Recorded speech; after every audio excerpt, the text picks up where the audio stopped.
Bonjour. Bienvenue de nouveau dans notre chaîne YouTube. Cette nouvelle vidéo vous permet d'évaluer votre compréhension du chapitre 6 diagramme de communication. Le QCM est à durée limitée et comporte 15 questions.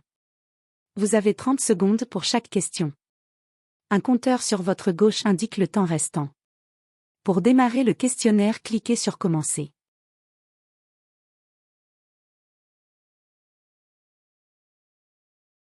Question 1 sur 15. Quel est l'objectif principal d'un diagramme de communication en UML? A. Illustrer les processus métiers. B. Représenter les interactions entre les objets et leurs relations dans un scénario spécifique. C. Décrire la structure physique du système. D. Modéliser les états et transitions des objets.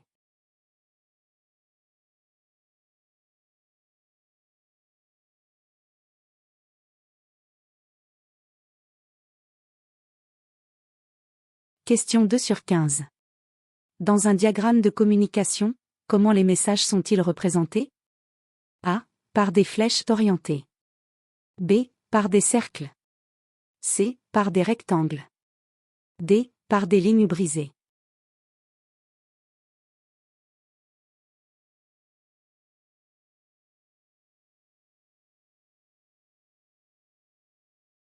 Question 3 sur 15.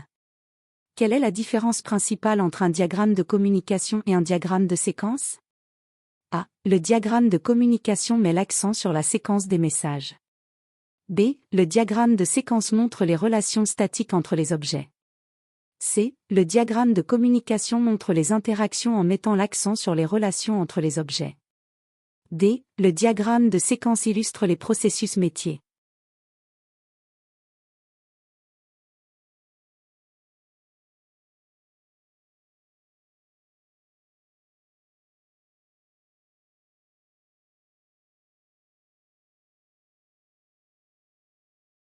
Question 4 sur 15.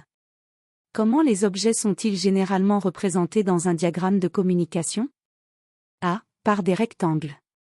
B. Par des cercles. C. Par des parallélépipèdes. D. Par des ellipses.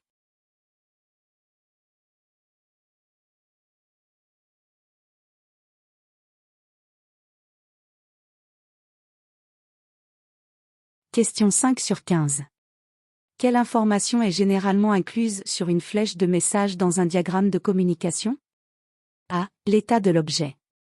B. Le nom du message, parfois, le numéro de séquence. C. La durée du message. D. Les attributs de l'objet.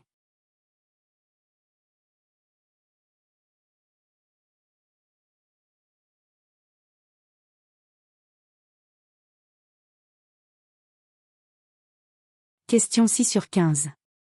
Quel type de diagramme est souvent utilisé en complément du diagramme de communication pour fournir des détails temporels sur les interactions? A. Diagramme de cas d'utilisation. B. Diagramme de classe. C. Diagramme de séquence. D. Diagramme d'activité.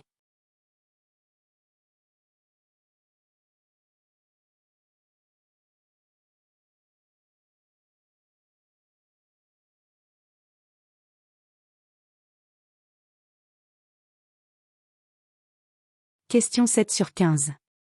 Quelle est la principale utilité du diagramme de communication dans le processus de conception? A. Décrire les comportements des objets. B. Visualiser les interactions et les relations entre les objets dans un scénario. C. Illustrer les états des objets.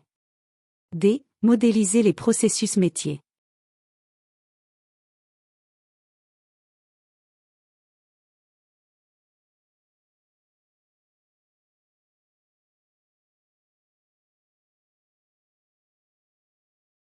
Question 8 sur 15.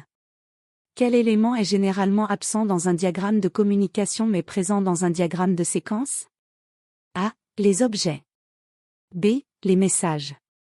C. Le temps ou la séquence des messages. D. Les relations entre les objets.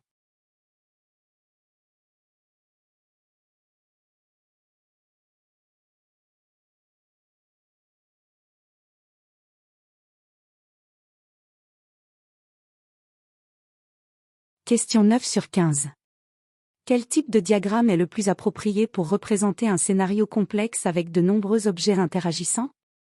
A. Diagramme de cas d'utilisation. B. Diagramme de classe.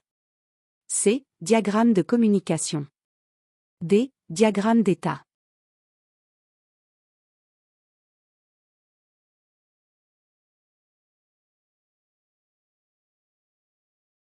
Question 10 sur 15. Comment le diagramme de communication aide-t-il à clarifier les interactions entre les objets dans une application? A. En montrant les processus métiers. B. En fournissant une vue détaillée des relations et des échanges de messages entre les objets. C. En modélisant les états et transitions des objets. D. En décrivant la structure des classes.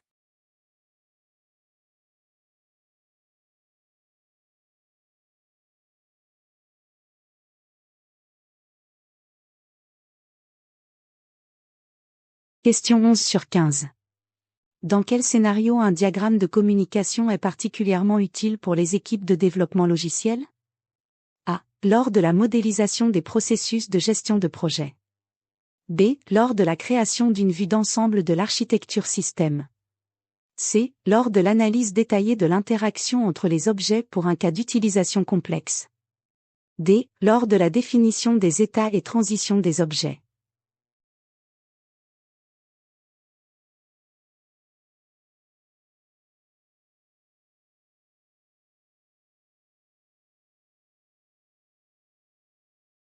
Question 12 sur 15.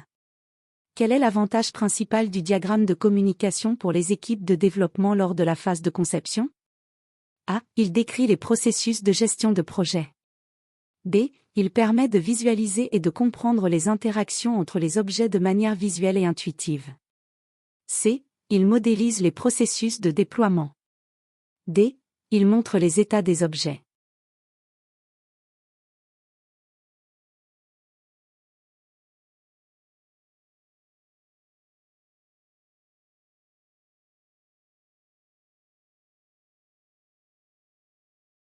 Question 13 sur 15. En quoi le diagramme de communication est-il utile pour détecter des problèmes dans la conception d'un système? A. Il aide à identifier les goulets d'étranglement dans les processus métiers. B. Il permet de repérer les erreurs de communication ou les interactions manquantes entre les objets. C. Il montre les états des objets à chaque étape du processus. D. Il décrit les relations entre les classes.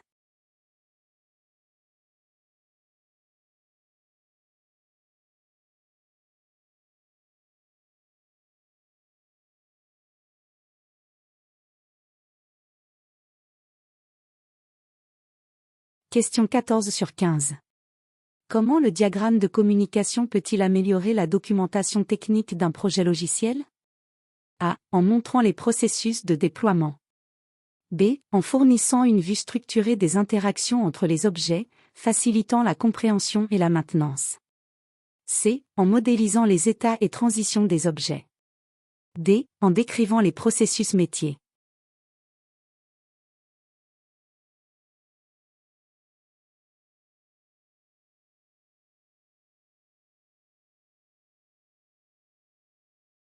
Question 15 sur 15.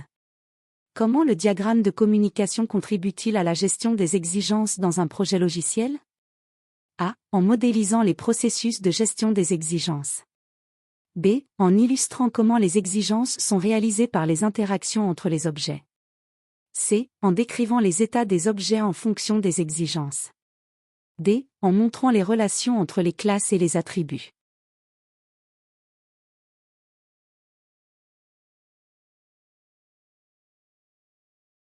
Bravo, vous avez terminé le QCM sur le diagramme de communication maintenant. N'oubliez pas de vous abonner à notre chaîne YouTube. Il est possible de vous exercer avec le QCM, le lien existe dans le premier commentaire.